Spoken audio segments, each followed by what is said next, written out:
আছে না নাই? I am starting in the name of Allah. এই যে তিলাওয়াতের কাজটা এখন যেটা হবে এটা আল্লাহর নামে শুরু করছি। এরপরে আলহামদুলিল্লাহি রাব্বিল আলামিন ইমাম সাহেব পড়েন। সমস্ত প্রশংসা একজনের জন্য, জোরে বলুন তিনি কে? রব্বিল আলামিন, who is lord of the world, যিনি গোটা পৃথিবীর রব, মালিক, স্রষ্টা। আর রহমানির রহিম, who is most gracious, most merciful, যিনি অসীম দয়ালু, অত্যন্ত মেহেরবান।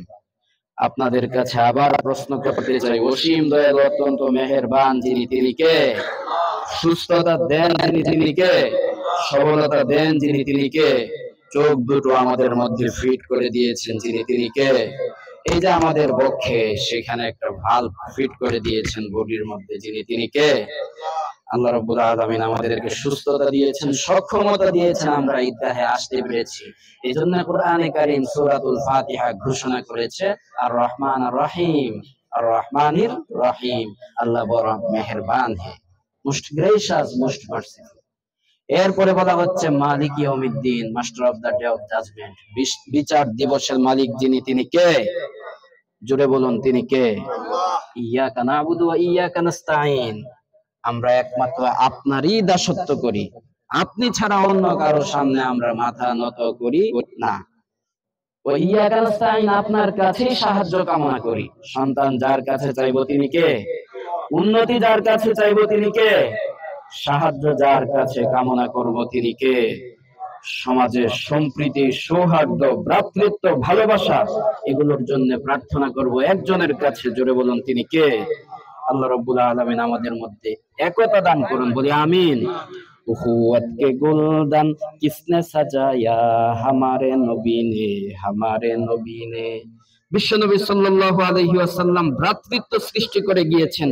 তিনি বলছেন সমস্ত আদম সন্তান ভাই ভাই, একে অপরের প্রতি জুলুম করবে না, অবিচার করবে না, সবাইকে মাটি থেকে সৃষ্টি করা হয়েছে, দাম্ভিকতা প্রদর্শন করবে না, সবাইকে ভাই ভাই হয়ে ঐক্যবদ্ধ থেকে একটি প্ল্যাটফর্মে এসে আল কোরআনকে আঁকড়ে ধরতে হবে। আমরা রাজি আছি না নাই? কোরআনে কারীম সূরা মারইয়াম পারা নাম্বার 16 পৃষ্ঠা নাম্বার 5 প্রথম লাইন, খুদিল কিতাবা বিকুওয়া, hold the book with strength, অত্যন্ত শক্তভাবে আল কোরআন, আল কিতাব আঁকড়ে ধরো। কোরআনে কারীম সূরা আলে ইমরান অধ্যায় 3 আয়াত নাম্বার 103, ওয়াতাসিমু বিহাবলিল্লাহি জামিআ ওয়া লা তাফাররাকু, ঐক্যবদ্ধভাবে একটি প্ল্যাটফর্মে এসে আল্লাহর কোরআনকে আঁকড়ে ধরো, কোরআন আঁকড়ে ধরো, কোরআন আঁকড়ে ধরো। রাজি আছি না নাই? কোরআনের interpretation, explanation and analysis of the holy Quran, বিশ্বনবী সাল্লাল্লাহু আলাইহি ওয়াসাল্লামের সুন্নাহ। বিদায় হজ্জের ঐতিহাসিক ভাষণে তিনি বলছেন, I am living for you two things, আমি দুটি জিনিস রেখে যাচ্ছি, একটি হচ্ছে আল কিতাব আর একটি হচ্ছে আমার সুন্নাহ।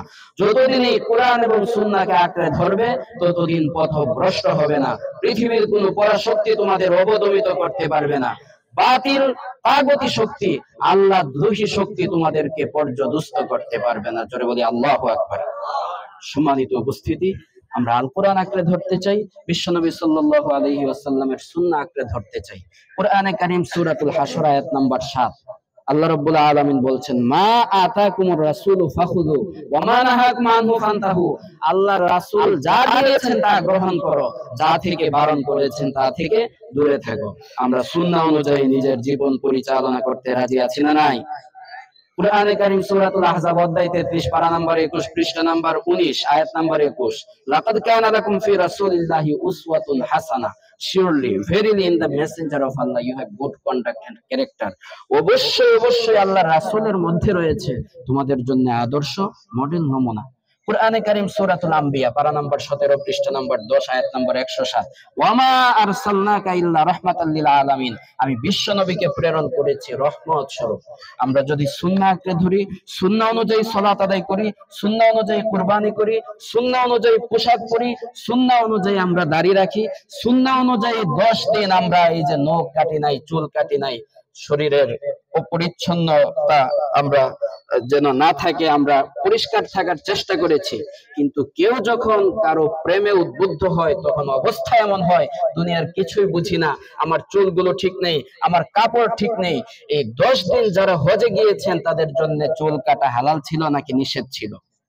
তাদের জন্য নখ কাটা লিগ্যাল ছিল নাকি নিষেধ ছিল? বিশ্বনবী সাল্লাল্লাহু আলাইহি ওয়াসাল্লাম বলেছেন, যারা কুরবানি করবে জিলহজের চাঁদ ওঠার পরে তারা নখ কাটবে না। তারা চুল কাটবে না, তারা লোম কাটবে না। কুরবানি দেওয়ার পরে আমরা আবার পরিষ্কার পরিচ্ছন্ন হওয়ার সুযোগ আছে না নাই? এই প্রত্যেকটা কাজ আমাদের সমাজ, আমাদের রাষ্ট্র, আমাদের পরিবার, আমাদের সোসাইটি, আমাদের সমাজ, আমাদের উদযাপন, আমাদের ঈদ সবকিছু হবে আল কোরআনের আলোকে, in the light off the holy Quran, in the light off the সুন্নাহ। কোরআন এবং সুন্নাহর আলোকে আমরা চলবো, আমাদের মা বাবা আত্মীয় স্বজনদের খোঁজ খবর নেব। আল্লাহ রাব্বুল আলামিন আমাদেরকে কোরআন এবং সুন্নাহকে আঁকড়ে ধরার তৌফিক দিন, মুরব্বীদের সম্মান বজায় রাখার তৌফিক দিন, এবং ছোটদেরকে আমরা যেন স্নেহ করতে পারি।